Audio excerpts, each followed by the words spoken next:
Price reductions take off like a rocket in the Portland metro real estate market, and it's also a time to take a look at the hottest areas in the metro area. Let's get into the numbers.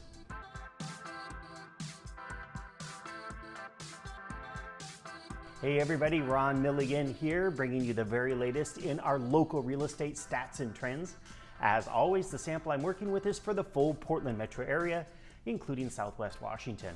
This week, we'll be looking at some of the hottest neighborhoods in the metro area. If your area doesn't get mentioned and you want to know what's going on specifically in your neck of the woods, just drop a line in the comment section and I'll get back to you right away. The average sale price in the metro area has been pretty flat over the last 3 weeks. It's probably a comfort to a lot of homeowners that prices aren't crashing, but it's also the time of year when prices should be on the rise. In a normal year, we typically see our highest average sale price during some week in May or June. This week, the average sale price was down 1.7% compared to roughly the same time period last year. Previous week, the week just before that, it was up by 2.3%. So what does that mean? That means that we don't have a clear trajectory just yet for how things are going to shape up in June. Can say that in May, the average sale price for the full metro area only increased by 0.5%. The supply of homes for buyers to purchase continues to rise. We're continuing to see more homes hit the for sale market each week compared to what we saw in 2024. As a result, buyers have about 33.9% more homes to choose from. So if last year a buyer had maybe 3 homes, 3 good candidates to look at, this year they might have 4. Looking at the demand side of the equation, the number of new purchase contracts agreed to by buyers and sellers was down from the previous week's high number, but this week's number was in line with the buyer activity that we're seeing last year at this time. Price reductions hit a post-pandemic high with more than 1,000 sellers dropping their prices this past week, and more than half of those price reductions were for $15,000 or more. So increasing inventory with mostly flat buyer demand seems to be putting pressure on sale prices.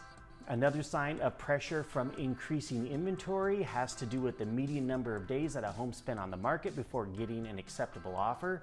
That number went up from 11 a couple of weeks ago to 16 this past week. What this means is that half the homes that sold received an acceptable offer after 16 days or more, and the other half of the homes received that acceptable offer in 16 days or less.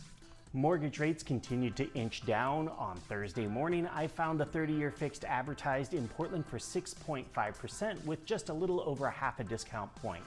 The markets are watching for a jobs report on Friday. That report has the potential of moving mortgage rates up or down depending on the actual number of jobs created versus what the markets are anticipating. As always, I will check rates again on Friday and post what I find in the comment section here. With the month of May now in the rearview mirror, it's time to take a quick look at the top performing markets in the metro area. This is for the rolling 12-month average sale price. North of the border in Washington, Southeast Clark County led the way for the second month in a row with a whopping 13.2% increase in the average sale price. Ridgefield came in a strong second with 12.1%, and North Salmon Creek came in third with 10.8%. On the Oregon side of the border, we saw some more modest gains. Gresham-Troutdale was the strongest performer with a 4% increase in the average sale price. West Portland saw a gain of 3.6%, and Lake Oswego West Lynn came in third with 3.4%. So to sum it up, supply continues to rise, sale prices are still flat, buyer demand is still holding on compared to last year, and mortgage rates are inching down. Like I mentioned earlier in the video, if you have any questions about what's going on in your neighborhood or any questions at all, feel free to drop me a line or post a question in the comment section. I will definitely be sure to follow up. Otherwise, enjoy this beautiful weather we're supposed to have this weekend, and I will see you right here next week.